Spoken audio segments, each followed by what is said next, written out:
we look at the data, it says 78% of Indians have bank accounts today. Somebody in the morning was telling us 22% of them have taken loans, so they're using the account.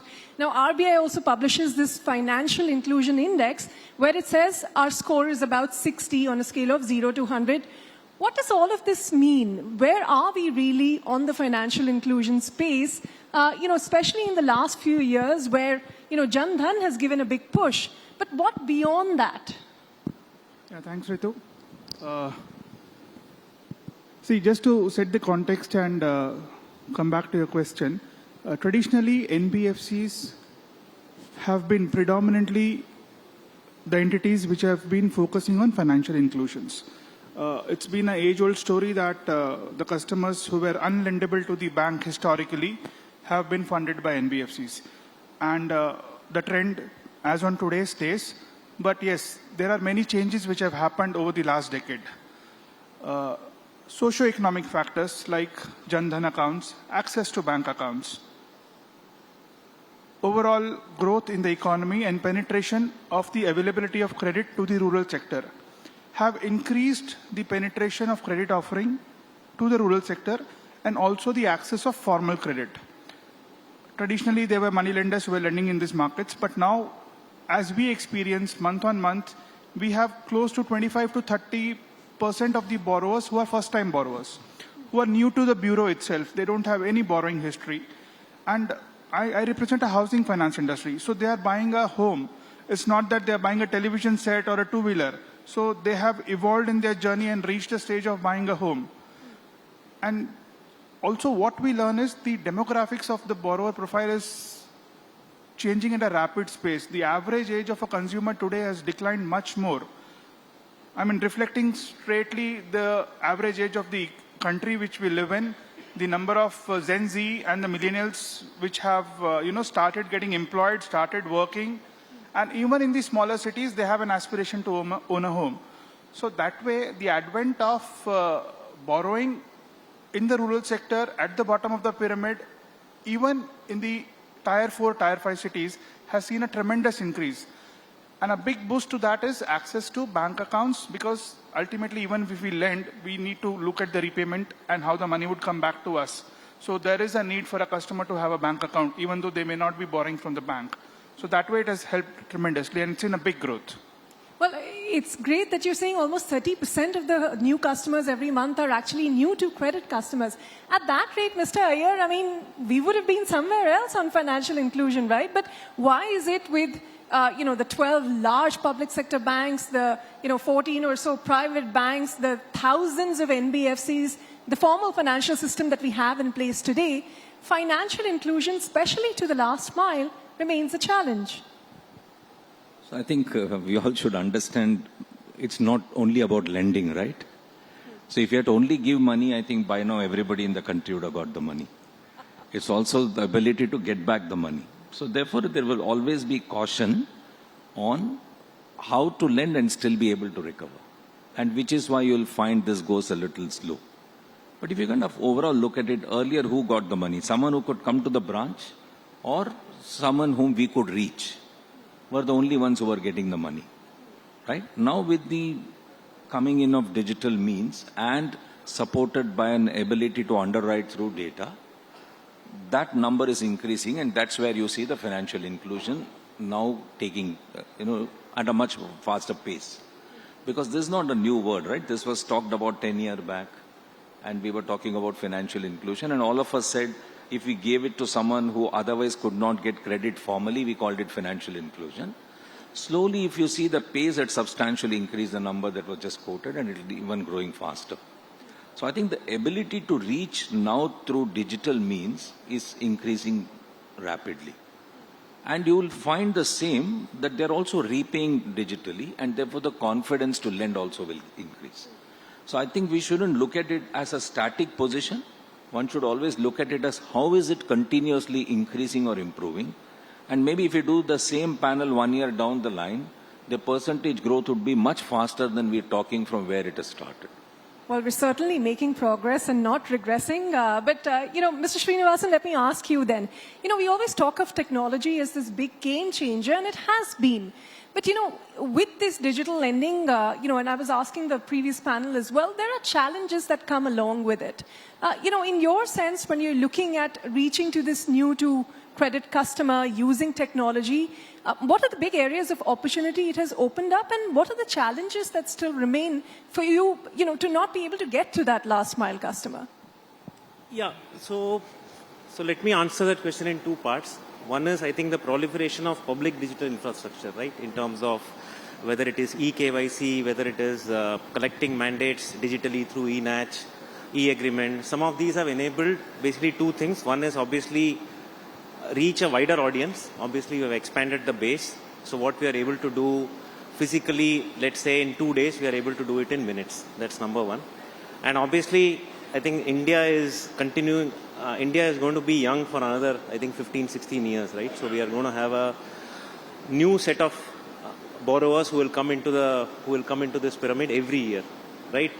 Now we have fairly evolved, I think, rule engines, ways of, deciding the customer without any track record, etc., which is what is helping the access for this new to credit much faster.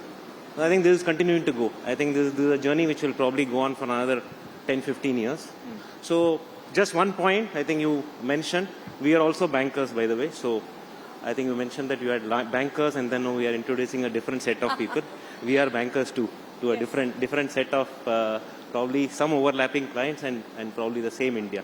No, certainly. And, everyone acknowledges the role that NBFCs are playing in financial inclusion, going to the segment of customers that, what I call bankers would probably not go to. But Mr. Nath, this digital phenomena, again, that everybody's speaking about, to what extent has it penetrated into the rural, semi-urban area? Because, that new Gen Z customer that he's speaking about, they're very much concentrated in the urban areas. And, Mr. Ramesh Iyer, before the panel started, was telling me, now the problem is not that, I'm not getting a loan if I'm in an urban customer to figure out how to use it, but it's, I've already got this loan, now what do I do with the money? So, there's a saturated market in the urban areas, not so much in the rural. Yeah, so Ritu, as you know that we are a very dedicated small business lender. MSMEs, yeah. And the reason why, we thought that what some of my seniors have achieved in the industry, because we think that India belongs to Bharat, and if Bharat has to remain stable, people need to get employment, and that can only come from SMEs. If you look at, and our definition of inclusion is different. I think so inclusion, and we struggle this with most of the DFIs of the world, new to credit is what is only considered to be inclusion, which we think is a wrong definition. Okay. If you look at MSME credit in India and its gap, it's 85 trillion rupees, of which 20% is the formal and 80% is informal credit. Of that, 95% this gap belong to the SMEs, which are in the turnover range of 15 lakh to 15 crore. The new to credit small business portion is extremely small. So that's why we focus only on that segment. It doesn't mean that he has to be new to credit. He has some credit, but when you extend more credit, then the level of employment which gets generated is far more significant. So all of our work related to impact is to provide credit to underserved market, not the unserved market. That's point one. Number two, that there is a massive transformation which is happening through two things, data plus technology. Why we differentiate? Because like it has happened in consumer financing business in 2008 onwards and personal loan business, we think next 2 decades, data would drive the credit decisioning. So three things of the lending, the intent of the customer, the eligibility and ability to repay. The data ecosystem is allowing lenders like us and many others to assess the ability to repay, and technology is facilitating that. Having said that, the under-penetration and the segment of the market and what role can play is still, I think, so we are very far away. When I look at the opportunity and amount of work can be done, I keep saying that, this Om Shanti Om's dialogue, कि किसी चीज को अगर दिल से चाहने की आप कोशिश करो तो पूरी कायनात आपके साथ लग जाती है. But I think so कायनात, when it comes to MSME lending, is still far away. So our kainat consists of equity provider, the debt provider, the regulators, but the whole kainat is actually still is bifurcated. So that focus, if you have to really create a revolution when it comes to inclusion with respect to small business, kainat has to support it. Right now we are just, drumming our own beat. Okay, Mr. Iyer, is kainat supporting, your growth in this area? And I wanted to touch upon the regulatory environment as well. There are some segments of retail lending, for instance, that are growing too fast, and we spoke about how the regulator wants to probably put a spoke in the wheel for the time being so that, credit growth is moderated. How do you see the regulatory environment, how enabling it is for inclusion, specifically, in the retail segment? So, since we are in the movie mode, from kainat, we sometime have to be kayamat se kayamat tak. So we have to move from one situation to another situation. And I think NBFCs are very, very trained and tuned for that. See, so far as the regulatory framework is concerned, I think they normally come out with a broader thinking about how they see things. And each model will have to look at it as how it impacts them or affects them. Right? I think the industry players are talking less about it. And everyone else outside the industry is speaking too much about this problem. Because I don't think we have seen it as a problem of not able to raise liquidity or as the interest rate zoomed or having to bring so much more capital, having to give up so much more business. None of that has happened. But in the public domain, this seems to be the discussion. So I think it's important to understand that when a regulator comes out with the guidelines of this type, he's trying to put you on watch to say that while we appreciate your growing aggressively, be mindful of this growth, because our data tells us a different direction. So I think it's for the industry players to finally go deeper and understand how does their model behave, and is there a need to do. If I speak for ourselves, we don't have an unsecured loan book. We have a completely secured book in the form of vehicles and tractors and whatever But else. as an NBFC who's borrowing from banks to lend, your cost of borrowing is also going up at the end of the day. I mean, it's okay. Why are we only worried about this industry? In any industry, the raw material price goes up, the end finished good price will go up. And same is true with NBFC. I mean, if we look at what we borrow as our raw material, we should accept the fact that if the raw material price is going up, the finished good price will go up. And I have not seen that if the finished good price goes up, the demand falls. If there is a need for the product, the demand never falls. So take vehicle, for example. Prices keep going up and the number of vehicles sold keeps going up. Because there is a need, right? I think if we try and create a product which is not required by the end consumer, the demand will fall. It's never fallen because of the price.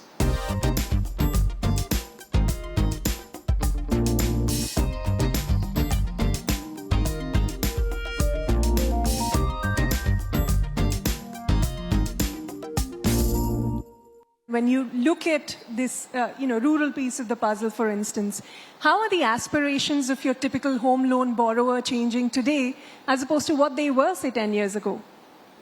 Yeah. See, one of the key changes which we have as an industry noticed is the need and the ability to try and acquire a home much earlier in their lifetime. It has seen a lot of shift from, say, an average age of a home buyer from early 40s to late 30s. Now it's come to early 30s and even late 20s. So in their journey of life, people want to acquire home on an earlier stage. And that is true both for urban and rural customers now. We see a lot of applications from Tier 3, Tier 4 cities where the age profile is between 27 to 35. Now, how do we alter or try and offer a customized solution to a product? The customers we cater to are mostly customers who are from an informal segment. They are not your, say, formal salaried customers having a, take home of a bank credit at the end of the month. They are having small businesses, unorganized cash flows, and not a very regular flow of cash. So it is more of an customized assessment-based business on each case where we use both technology and physical touch and feel to assess the customer. And then the loan amount, the tenure, the EMI, what he's comfortable to pay with based on the risk assessment is then done. But over a period, we have developed a lot of understanding of such customers. And that's why we have internally temporalized and customized the solution offering. In a way, we are able to cater to unorganized customers much better as we understand their credit and cash flow profile. So this has helped a lot in terms of bringing them to the formal sector of lending. Okay, Mr. Nath, how would you apply that, say, for instance, in the case of MSMEs? In the last 7-8 years, a whole host of schemes have been announced by the regulator, by the government, to enable faster credit for MSMEs. Which ones have moved the needle, which ones haven't, and what more would you like to see the industry, the regulator, the stakeholders do for this? It's a difficult question, but it is a fact that, okay, let me define it this way. See, ultimately in any economy, the policy maker, which is the government, defines what needs to grow. Now, the largest voting bloc in our country belongs to MSME. So, latest Udyam data, only 3 crore registered Udyam people and 15 crore employment has been reported. Historical data have been 6.3 crore of MSME and 11 crore employment, which means the actual number of people employed by MSME is far bigger than what we think. These are just the DPIIT registered MSMEs. Yeah. So, which means that for policymakers, such a large pool of employable, population is their vote bank, and that's why they need to be supported. So that's the good thing about it. That then translates to regulator, and then that translates to the business. So everyone, right from the government, the regulator, the lending institution, everyone want to do the MSME. But the problem is little more complex. While the data has come, while the technology is enabling is, while by multi-product approach we are reaching, but this problem is so complex. Think of this way, and I keep giving this example, a Chettiar girl getting married to a Punjabi boy, and now they have a child, and they, after 5 years, and I was listening to this generative AI thing, they gave him an Alexa because both of them every day go home. And this child is telling Alexa, Alexa, please sing me a song which is in Tamil, but my father listens it in Punjabi, and I listens it in English. Now Alexa is confused that how can it sing a song which actually is listened by 3 ears in 3 different languages. So that's the complexity of a small business, that we all want different things but not being able to solve the problem collectively. But it is a matter of time. I think so. If you look at the pools where the small business are getting created, the micro market through multiple marketplaces, the ONDC, the OKIN, the account aggregation, the reach of distribution, all is getting settled. It's just that with Dil Mange More, the speed and what you could do versus what it is happening, you feel very frustrated why it is not moving in that direction. Mr. Srinivasan, where are you seeing, how the credit needs are evolving for your customer base? So if we look at HDB, I think we serve the lifestyle needs of a customer, right? So typically you start either with an exigency loan or a small time consumption loan, which is typically a new to credit customer in India will start with either a consumer durable loan or a two-wheeler loan. And that's how he starts building his credit history. Now that has, as I said, proliferated. There are more people coming into the base.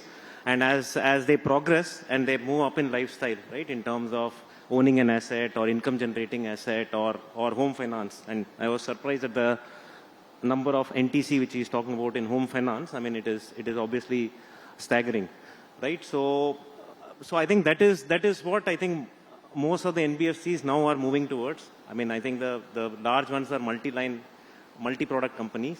So obviously they will serve the customer at various points of time.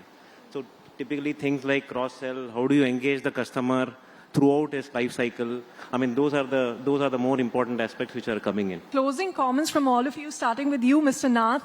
What do you think are, some of the available technologies, some of the initiatives, some of the schemes or regulations that give you most hope as an NBFC that, business will grow from here, you'll be able to enable better financial inclusion with profitability?